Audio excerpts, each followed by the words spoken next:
Hello, Shalom. Welcome to day 42 of the Daily Bread.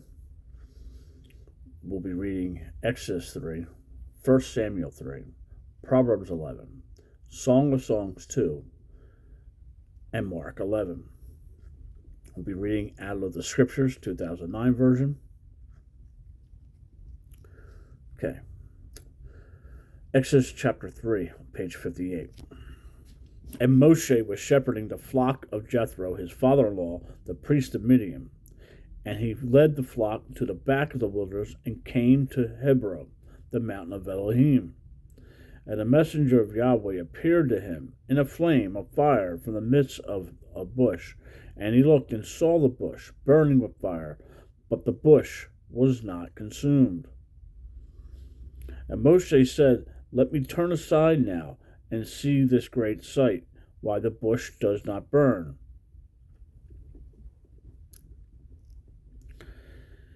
And Yahweh saw that he turned aside to see, and Elohim called to him and from the midst of the bush and said, "Moshe, Moshe." And he, Moses, said, "Here I am." And he said, Yahweh said, "Do not come near here. Take your sandals off your feet, for the place on which you are standing is set apart ground." And he said, Yahweh, "I am the Elohim of your father, the Elohim of Abraham, the Elohim of Isaac, the Elohim of Jacob." And Moshe hid his face, for he was afraid to look at Elohim. And Yahweh said, "I have indeed seen the oppression of my people who are in Mizraim, and I have heard their cry because of their slave drivers, for I know their sorrows.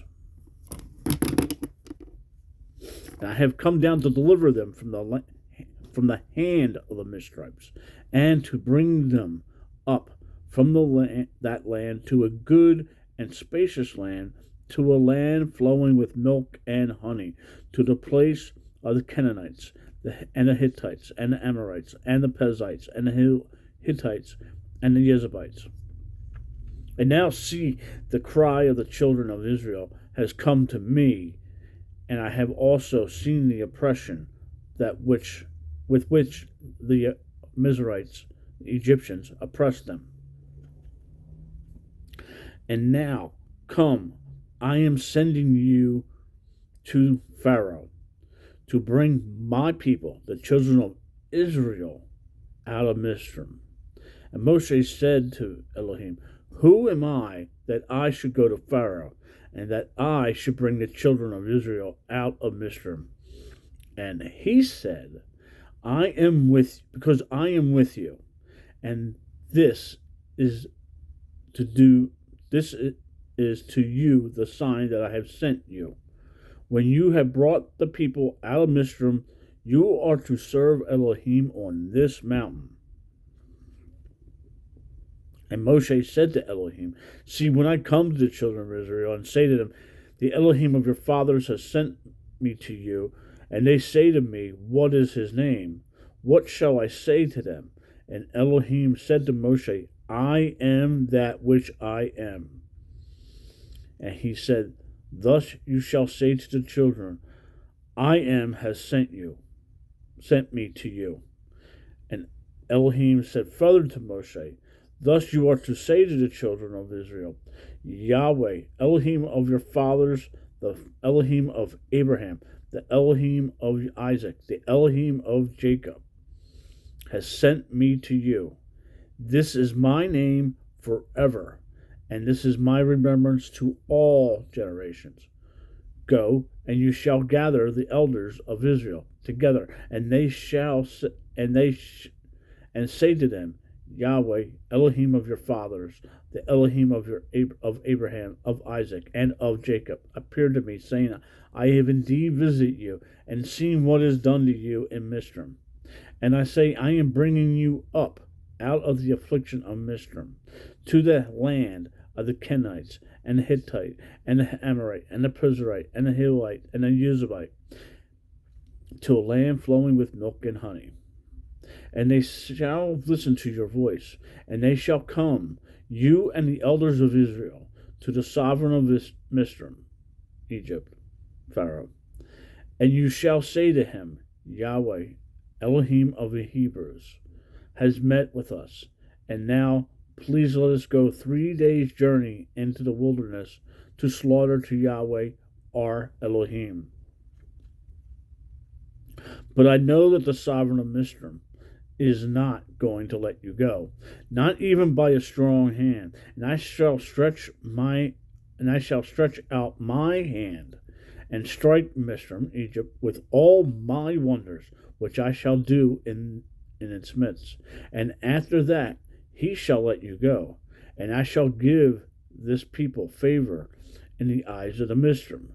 And it shall be that when you go, you shall not go empty-handed, but every woman shall ask from her neighbor and from her who sojourns in her house objects of silver and objects of gold and garments, and you shall put them on your sons and on your daughters, and shall plunder the Mizraimites. 1 Samuel chapter 3, on page 282. And the young Samuel was servicing Yahweh before Eli. And the word of Yahweh was rare in those days, no vision breaking forth. And it came to be in that day that Eli was lying down in his place, and his eyes had begun to grow dim, that he was unable to see. And the lamp of Elohim had not gone out in the hekel of Yahweh, where the ark of Elohim was. Remember verse 3, rewind that part. And the lamp of Elohim had not gone out of the hekel of Yahweh, where the ark of Elohim was. And Samuel was lying down to sleep. And Yahweh called Samuel, and he answered, Here I am.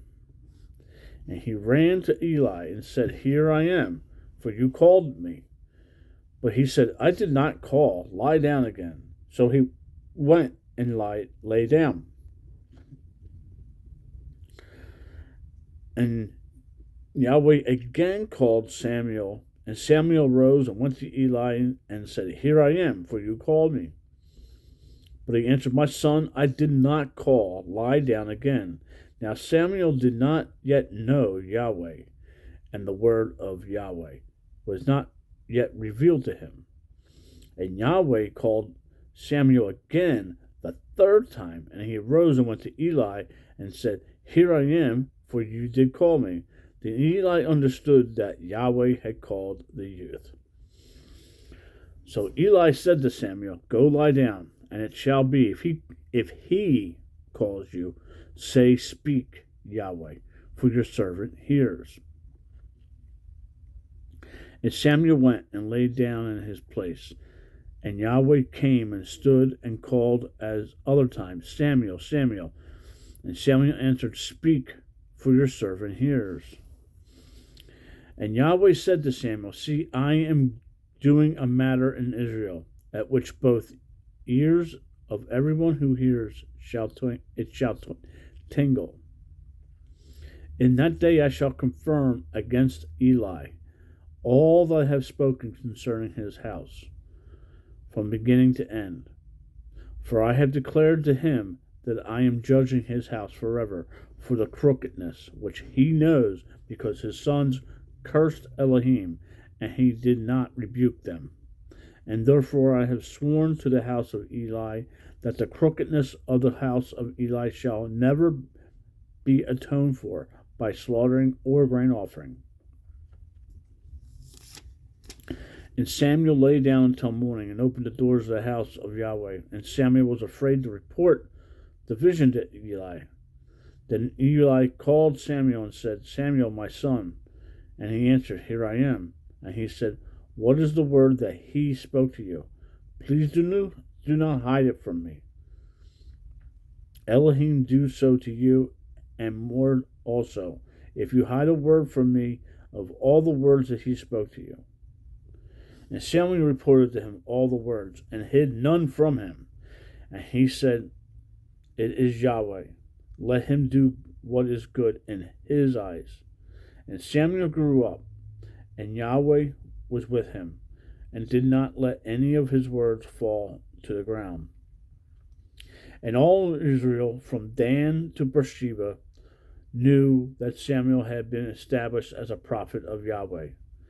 And Yahweh continued to appear in Shiloh, because Yahweh revealed himself to Samuel in Shiloh by the word of Yahweh. End of chapter 3. On the Proverbs 11. A false scale is an abomination. It's on page 738. Proverbs 11. A false scale is an abomination to Yahweh, but a perfect weight is his delight. Pride comes, then comes shame, but with the humble is wisdom. The integrity of the straight ones guides them, but the slipperiness of the treacherous destroys them. Riches do not profit in the day of wrath, but righteousness delivers from death. The righteous of the perfect makes his way straight, but by his own wrongness the wrong one falls. The righteousness of the straight ones delivers them, but the treacherous are caught by greed. When a wrong man dies, expectancy perishes, and the ambition of the wicked shall be lost.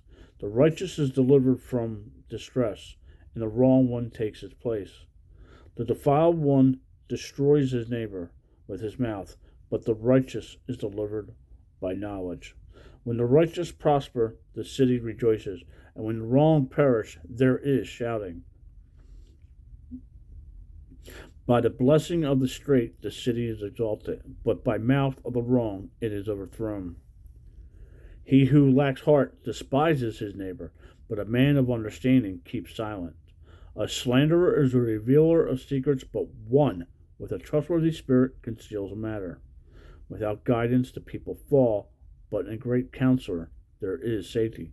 He who is a guarantor for a stranger suffers harm, but one who hates shaking hands is pledge is safe. A woman showing favor obtains esteem, but ruthless men obtain riches. A loving, committed man is rewarding his being, but he who is cruel troubles his own flesh. The wrong one earns false wages, but the one sowing righteousness a true reward. Thus righteousness leads to life, and one pursuing evil to his own death. The perverse of heart are an abomination to Yahweh, but the perfect in the way are his delight. Hand to hand, the evil one does not go unpunished, but the seed of the righteous shall escape.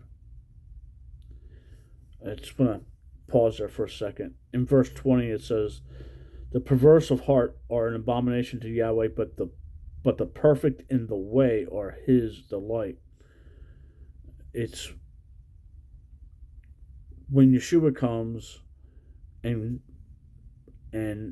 is sacrificed on the stake and then rises up.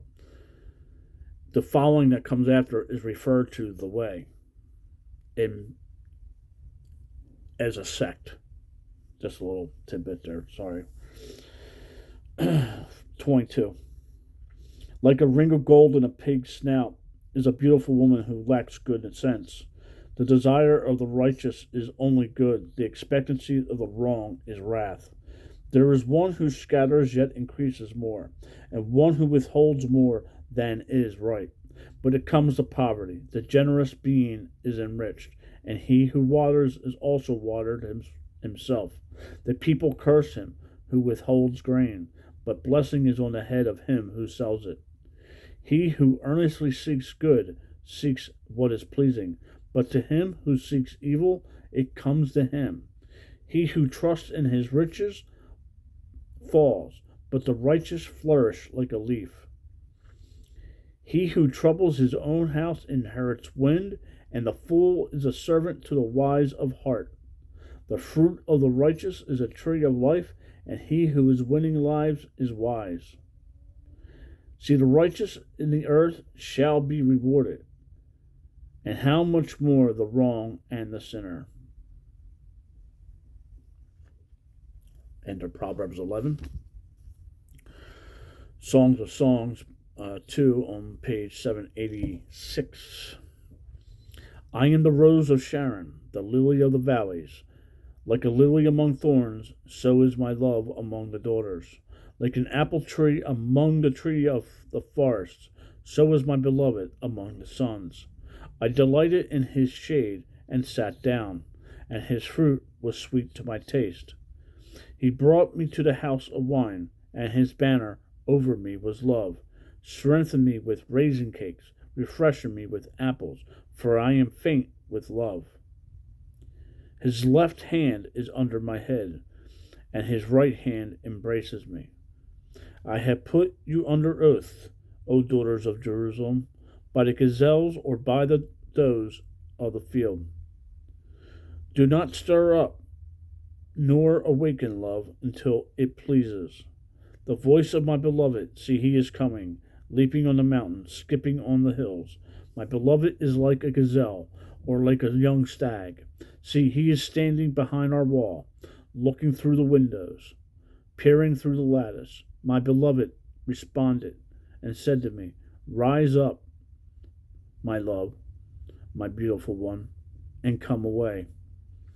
For look, the winter is past, the rain is gone. The flowers have appeared in the earth. The time of singing has come. The voice of the turtle dove has been heard in our land. The fig tree has ripened her figs, and the vines with the tender grapes have given a good fragrance. Rise up, my love, my beautiful one, and come away. O my dove, in the cleft of the rocks, in the covering of the cliff, let me see your appearance. Let me hear your voice. For your voice is sweet. The appearance is lovely. Catch the foxes for us, the little foxes that spoil the vines, and our vines are all blossom. My beloved is mine, and I am his. He feeds his flock among the lilies until the day breaks and the shadows have fled. Turn, my beloved, and be like a gazelle or a young stag on the mountain of Bether.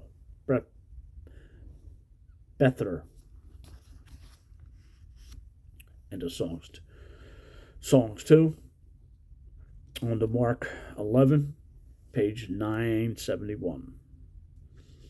And when they came near Jerusalem, to Beth Perah and to Beth Anan at the mountain of Olives, he sent two of his taught ones, Yeshua, and said to them, Go into the village opposite you, and immediately entering it, you shall find a colt tied, of which no one has sat on.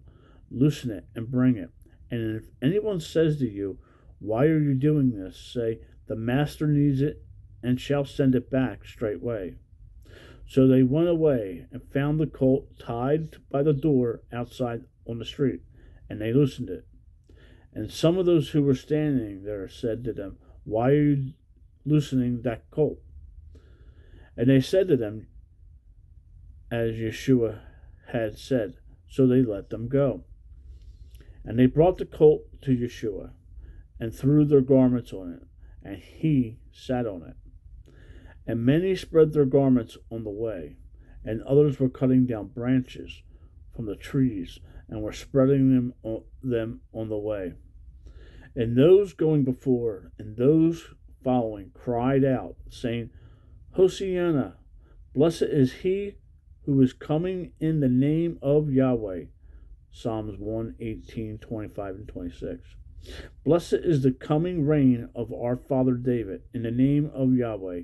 Hosanna in the highest. And Yahweh went into Jerusalem, and having on a set apart place, and having looked around on all, he went to Beth Anan with the 12, as the hour was already late. symbolism there with him riding in on a donkey.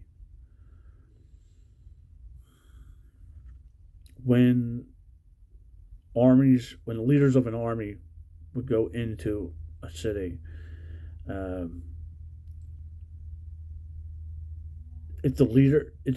what the leader of the army was riding on set the tone. If the leader was on a donkey, it meant peace. If he was on a horse, it meant war. Which we find out in Revelation 19.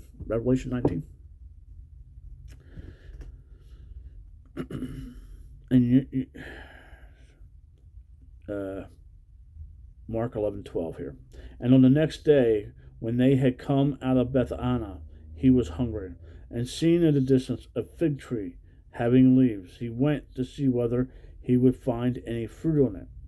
And when he came to it, he found none but leaves, for it was not the season for figs. And Yeshua responding said to it, "Let no one eat fruit from you ever again." And his taught ones heard it. And they came to Jerusalem, and Yeshua, entering into the set-apart place, began to drive out those who bought and sold in the set-apart place, and overturned the tables of the money changers and the seats of those selling doves. And he did not allow anyone to carry a vessel through the set-apart place. And he was teaching, saying to them, "Has it not been written, My house shall be a house of prayer for all nations"? Isaiah 56:7. But you have made it in the den of robbers, Jeremiah 7:11. And the scribes and the chief priests heard it, and they were seeking how to destroy him, for they feared him, because all the crowd was astonished at his teaching. Yeah, they were fearing their loss of control. And then evening came, and he went out of the city. And in the morning, passing by, they saw the fig tree dried up from the roots. And Kepha, Simon Peter, remembering, said to him, "Rabbi, look, the fig tree which you cursed has withered." And Yeshua, answering, said to them, "Have belief in Elohim, for truly I say to you, whoever says to this mountain, 'Be removed and be thrown into the sea,' and does not doubt in his heart, but believes that what he says shall be done, and he shall have whatever he says. Because of this I say to you, whatever you ask when you pray, believe that you will receive them, and you shall have them. And whenever you stand praying, if you hold whatever against anyone, forgive, so that your Father in the heavens shall also forgive your trespasses. But if you do not forgive, neither shall your Father in the heavens forgive your trespasses." And it came again to Jerusalem, and he was walking in the set-apart place. The chief priests and the scribes and the elders came to him, and they said to him, "By what authority are you doing these? And who gave you this authority to do these?" And Yeshua, answering, said to them, "I shall ask you one question, and answer me, and I shall say to you by what authority I do these. The immersion of John the Baptist, was it from heaven or from men? Answer me." And they reasoned among themselves, saying, "If we say from heaven, he shall say, then why did you not believe him? But if we say from men," they feared the people, for all held that John was a prophet indeed. And answering, they said to Yeshua, "We do not know."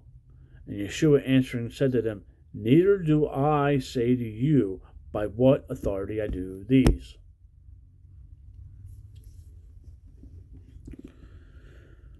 Thank you for listening. Shalom. Make it a great day. Read your Bible. And talk to the Father.